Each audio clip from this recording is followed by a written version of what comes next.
Lord Krishna Raman to all of you. This is Rachit Jain. Today we shall be discussing about the methods of selecting secondary data. Okay, methods of collecting secondary data actually. Okay, so we have already talked about methods of collecting primary data, and today we shall be talking about the secondary data only. Okay, so what is secondary data? So secondary data is a thing that is collected by someone else and used by someone else. Okay, तो अगर हम देखते हैं कि secondary data क्या होता है, वो एक ऐसा डेटा होता है कि जो कलेक्ट कोई और करता है और उसको कोई और यूज़ कर सकता है, ठीक है ना। जैसे कि सेंसस, यानी कि सेंसस से मतलब ये है हमारे यहाँ जो जनगणना होती है वो क्या है कि आप मार्केट जाके उसको ख़रीद के ला सकते हैं और आप अपने किसी भी काम में आपको ये देखना है कि मैनपुरी की पॉपुलेशन 2011 में कितनी थी। 2011 में ही लास्ट सेंसस हुआ था, ठीक है, और उसमें मेन कितने थे, वुमेन कितने थे, बच्चे कितने थे, ये सब आप वहाँ पे इजीली देख सकते हैं, ठीक है। तो ये क्या होता है, ये डेटा पब्लिश्ड हो सकता है और अनपब्लिश्ड हो सकता है, या तो कहीं पे पब्लिश हुआ हो या कहीं पे पब्लिश नहीं हुआ हो, ठीक है ना। दो तरह के डेटाज होते हैं ये, ठीक है। सबसे पहले पब्लिश्ड सोर्सेज की बात कर लेते हैं, ठीक है।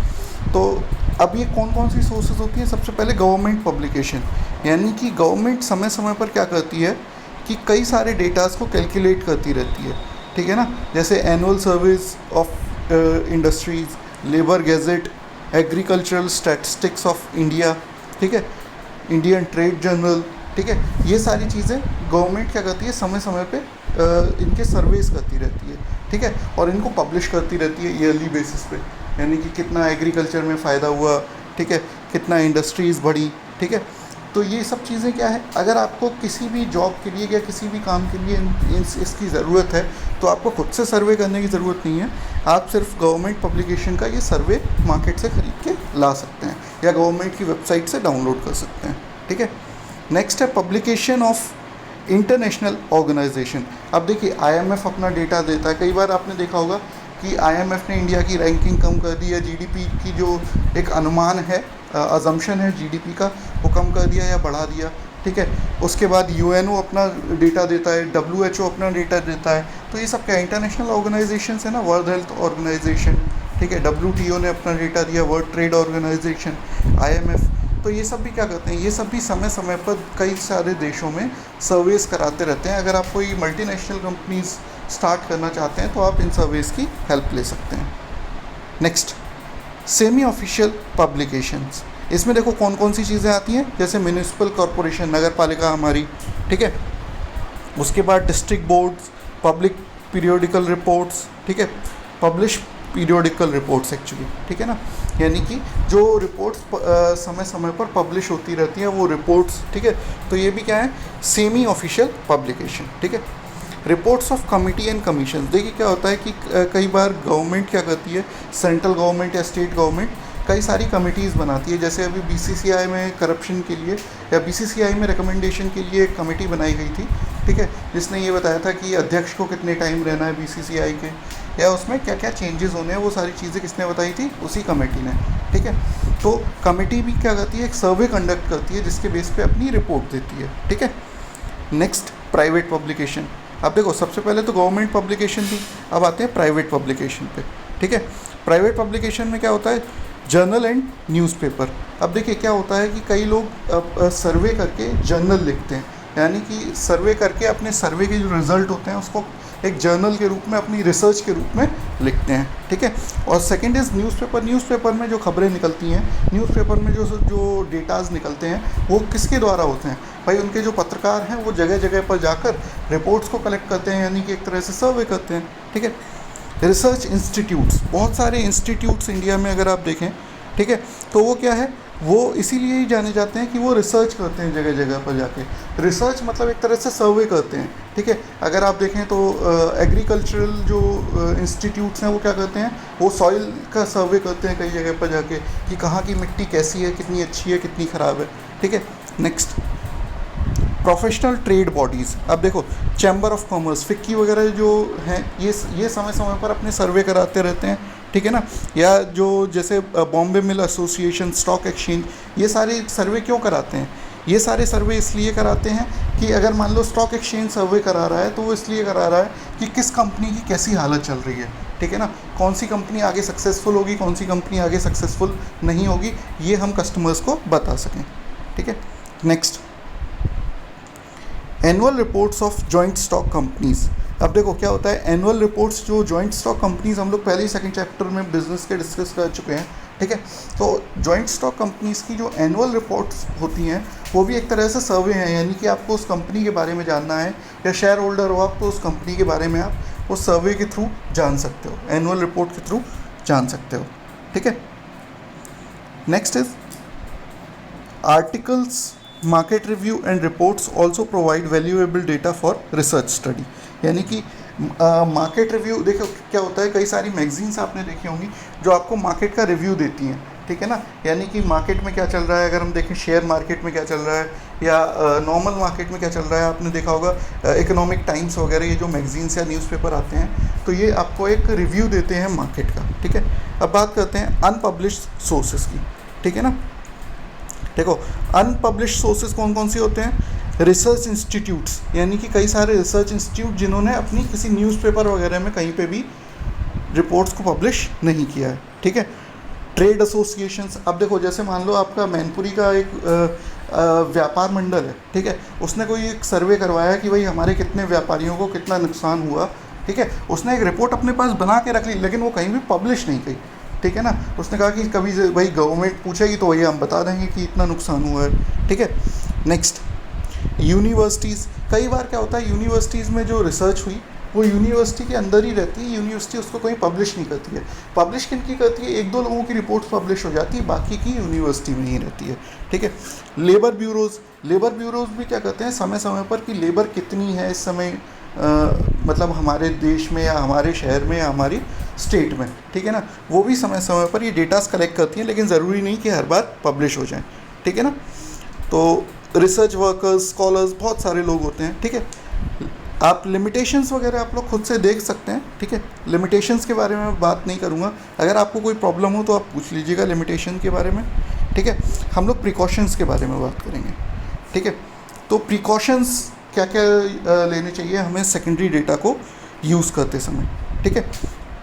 तो सबसे पहले क्या होना चाहिए, इज़ द डेटा रिलायबल, यानी कि जो डेटा है उस पर हम भरोसा कर सकते हैं, यानी कि अनपब्लिश्ड सोर्सेज से हमने कोई डेटा उठा लिया उस पर क्या हम भरोसा कर सकते हैं, अगर वो पब्लिश नहीं हुआ है, ठीक है, तो उस पर हम भरोसा कर पाएंगे या नहीं कर पाएंगे। Next, are the data suitable for the purpose of investigation, यानी कि हम मान लीजिए सेंसस तो उठा लाए, 2011 का सेंसस था, अब लेकिन हमें 2020 या 2019 में कोई काम शुरू करना है, ठीक है, तो क्या वो सूटेबल रहेगा, 8 साल 9 साल में कितना चेंज हुआ होगा, ठीक है। आर द डेटा एडिक्वेट, यानी कि हमें जितना डेटा चाहिए था वो पूरा है या नहीं है, ठीक है। मान लो हमने म्यूनिसिपल बॉडी का कोई डेटा ले लिया, उसमें जो डेटा आपको चाहिए था वो तो है ही नहीं, ठीक है, या आपको जो डेटा चाहिए था उसमें से आधा ही आपको मिल रहा है। Next, are the data collected by the proper method, यानी कि जैसे हमें चाहिए था, हमें मान लो सेंसस मेथड से चाहिए था, उन्होंने एक सैम्पल मेथड से कोई डेटा निकाल दिया, ठीक है, तो वो आपको नहीं काम करेगा, ठीक है। Next, from which source was the data collected, ऐसा तो नहीं है कि उन्होंने कोई 4 लड़के बोल दिए हो कि भाई गांव के कि अपने हिसाब से डेटा कलेक्ट कर लो और हमें बता दो, ठीक है। तो उसमें क्या दिक्कत हो जाती है कि ऐसे लोग जो होते हैं, ठीक है, वो क्या होता है कई बार बायस हो जाते हैं, ठीक है ना, कि गांव से उन्होंने कहा कि अपने हिसाब से डेटा लिख दिया, सही से नहीं लिखा, ठीक है। Who has collected the data, वही बात जो मैंने अभी आपको बताई। नेक्स्ट, आर द डेटा बायस, वही बायस वाली बात मैं आपको बता चुका हूँ, ठीक है। अब देखो यूज़र को क्या क्या इंश्योर करना चाहिए डेटा कलेक्शन में, ठीक है। तो सबसे पहले जो डेटा कलेक्ट किया जाए वो जिसके द्वारा किया जाए वो एक्सपीरियंस होना चाहिए व्यक्ति, और इम्पार्शियल होना चाहिए, पार्शियल नहीं होना चाहिए किसी की भी तरफ, ठीक है। The data is modified to suit the objective of study, यानी कि जो डेटा है वो हमारी स्टडी के हिसाब से ही कलेक्ट किया गया हो, ठीक है, जैसे हमें चाहिए, ठीक है। The method used by the original investigator should be consistent with the nature of investigation, यानी कि जैसा हमें डेटा चाहिए उसी हिसाब से, यानी कि हमें चाहिए था कि पहले मेन का डेटा फिर विमेन का फिर बच्चों का, ठीक है, उन्होंने कुछ उल्टा ही कर दिया कि पहले बच्चों का डेटा फिर विमेन का फिर मेन का, ठीक है, तो वहाँ भी दिक्कत हो सकती है, ठीक है। या हमें चाहिए था एज वाइज, उन्होंने लगा दिया हाइट वाइज या वेट वाइज, ठीक है, उस हिसाब से, ठीक है। Next, the data is accurate, यानी कि कलेक्शन के टाइम पे बिल्कुल एक्यूरेट डिटेल्स लिखी होनी चाहिए, ठीक है। अब some important sources of secondary data, census of India and reports and publications of NSSO, ठीक है ना, नेशनल सैंपल सर्वे ऑफिस, ठीक है। ये दो सबसे बड़े जो हमारे डेटा के सोर्सेज हैं, एक तो सेंसस, ठीक है, और दूसरा national sample service office of India, ठीक है। सबसे पहले सेंसस ऑफ इंडिया, देखो census of India Hunter commission 1969 में आया, उन्होंने बोला कि इंडिया में चलो 1869 में आया, तो उन्होंने बोला कि चलो भाई इंडिया की पॉपुलेशन कितनी है उसको देखा जाए। तो पहला उन्होंने 1869 से 1872 तक किया, ठीक है, सेंसस। उसके बाद उन्होंने 1981 में किया नेक्स्ट, और 1881 है, 19 बार बार गलती से निकल रहा है, ठीक है। तो 1881 से शुरू होके आज तक हर 10 साल पे आपने देखा होगा कि इंडिया में सेंसस होता है, यानी कि जनगणना होती चली आई है, ठीक है। तो इससे हमें देखो, इससे हमें क्या पता लगता है, सबसे पहले अगर हम देखें कि 2011 का, तो 2011 में अगर हम देखें टोटल पर्सन्स का आपको गणना दी हुई है, ठीक है, मेल कितने थे, फीमेल कितने थे, और रेशियोज़ कितना था, ठीक है। अब NSSO क्या करता है, सीधे सीधे फंक्शंस पे आते हैं। ये 1970 में रिकॉग्नाइज़ किया था इंडियन गवर्नमेंट ने, ठीक है। तो NSSO करता क्या है, ठीक है, the functions of NSSO are collection of data on socio-economic conditions, production of small-scale household enterprises, consumption, etc. on continuous basis in comprehensive manner for the whole country. अब देखो, यानी कि ये करता क्या है, ये सोशो इकोनॉमिक कंडीशन कैसी है लोगों की वो बताता है, ठीक है। प्रोडक्शन कैसा हो रहा है हाउस होल्ड का, मतलब हाउस होल्ड एंटरप्राइजेज यानी कि स्मॉल स्केल एंटरप्राइजेज में प्रोडक्शन कैसा चल रहा है, ठीक है ना, कि कंटिन्यूस बेसिस पे उनकी क्या हाल है इस समय, वो सब कुछ कौन बताता है, NSSO, ठीक है। A major objective of NSS has been providing data required to fill up the gaps in information needed for the estimation of national income, यानी कि नेशनल इनकम के लिए जो जो डेटा चाहिए वो डेटा कौन कलेक्ट करके देता है आपको, NSSO, ठीक है। Collection of data relating to the organisational industrial sector of the country, यानी कि ऑर्गेनाइज, देखो दो तरह के सेक्टर होते हैं इकोनॉमी में, एक ऑर्गेनाइज सेक्टर, एक अनऑर्गेनाइज सेक्टर। ऑर्गेनाइज सेक्टर वो होता है जिसे रिकॉग्निशन मिलता है, यानी कि जहाँ सैलरीज वगैरह प्रॉपर मिलती हैं। अब जैसे आपने देखिए किसी कंपनी में किसी व्यक्ति को जॉब दी, तो वो क्या हो गया, एक ऑर्गेनाइज सेक्टर का हिस्सा हो गया। लेकिन अगर आपने अपनी दुकान पे किसी व्यक्ति को रख लिया तो वो किसका हिस्सा हो गया, अनऑर्गेनाइज सेक्टर का, ठीक है। Supervision survey conducted by states in agricultural sector through their own agencies and also given guidance to them for analyzing and coordinating the result of these surveys। यानी कि क्या हुआ कि एक सुपरविजन हुआ स्टेट्स की तरफ से, ठीक है, और NSSO ने क्या किया, NSSO को डेटा दिया, किसका, एग्रीकल्चरल डेटा, मान लो एक सर्वे किया, उसके लिए NSSO को डेटा कौन भेजता है, स्टेट्स भेजते हैं, ठीक है। तो यहाँ पे आपका ये चैप्टर हो जाता है ख़त्म, ठीक है। कुछ भी अगर रहा हो तो आप पूछ सकते हैं, ओके, थैंक यू।